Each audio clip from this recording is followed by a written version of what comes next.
First up for this year is our favourite release that we discovered in 2018 but was not released in 2018. This could be anything from our various 2-hour special episodes that we've done over the duration. But it's anything goes as long as you discovered it for the first time within 2018 but it wasn't released within that year. Nikki. I'm probably going to cop a lot of shit for not knowing this band before this year. I'm really sorry. My vote goes to Toxicon, and the album is called Purge, and it was released in 2016, and I was a little bit late getting on the Toxicon bus, but I fucking love it. Nice.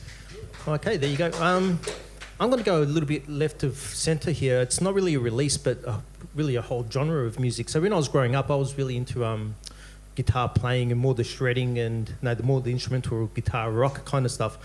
I really got back into playing guitar this year quite heavily. And I met some people through the scene here, people like Con from Diamond Fox, Sean from Trigger, really inspired me to get back into guitar playing. So what that did for me is I went back for the old back catalogue from the 80s and 90s, especially for the Shrapnel releases, which probably Brendan will know. Things like Cacophony and Jason Becker and Impellitteri, Vinnie Moore, Joey Taffel, all these kind of bands. I've really got a massive kick, really going back, not only like a year or two, but going back almost 30 years, really into the guitar stuff. So, yeah, cheers to the guys who really helped me, and lifelong friends happening there as well, which is probably the biggest thing to come out of it. Nice. Cool. Like a lot of albums, this one had been on my to-listen list for a very long time. Finally actually got around to it because I had to for the review process. But Bruce Dickinson, Chemical Wedding. Ah, nice. That is such a good album, and I can't believe I haven't heard more of his solo stuff. Yeah. But, there's just so much to listen to, I just didn't get a chance. That's my excuse. That was so nearly mine as well, to be honest with you, the Bruce's solo stuff, because I'd never bothered after, was it Tattooed Millionaire? Yeah. And I thought, not a good but the start. few that came after that were mind-bendingly good. But mine came as a result of the Torture episodes, which went to air at the end of last year. Nickelback? No, it was not Nickelback. And, some people understood the concept of the Torture episode better than others. Didn't. Nickelback, for instance. Yep. Some didn't, like this numb nut next to me. Yeah, Numbnuts. Porcupine Tree, Fear of a Blank Planet. What a good fucking album that is. Incredible album. I'd never heard it in my life, and that's been in heavy rotation ever since. What an amazing album. If you haven't heard it, check it out. It's bloody incredible.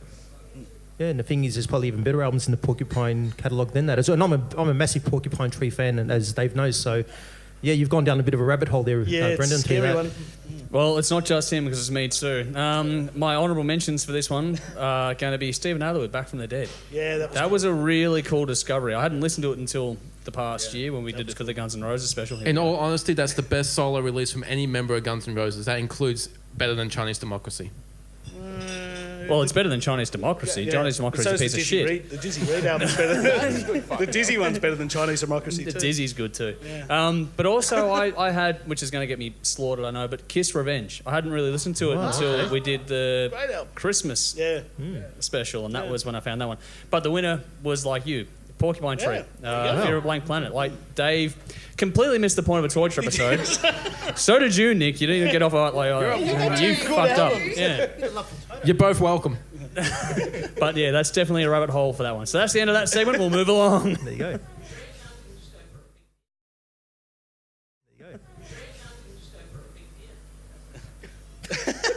I'm sure we can go for a quick beer.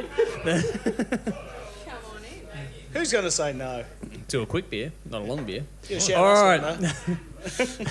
Next up. Is this the Hard Rock? It is the Hard Rock. It is the Hard Rock Show. Yes, you're in the right place, buddy. Fuck yeah. Channel 31, actually. Channel 31, but okay. fair enough.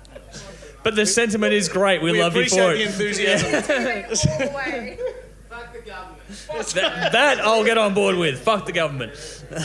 Who are we next? No, you're all good. Next is the best new discovery. Okay. Yeah, that'll test that.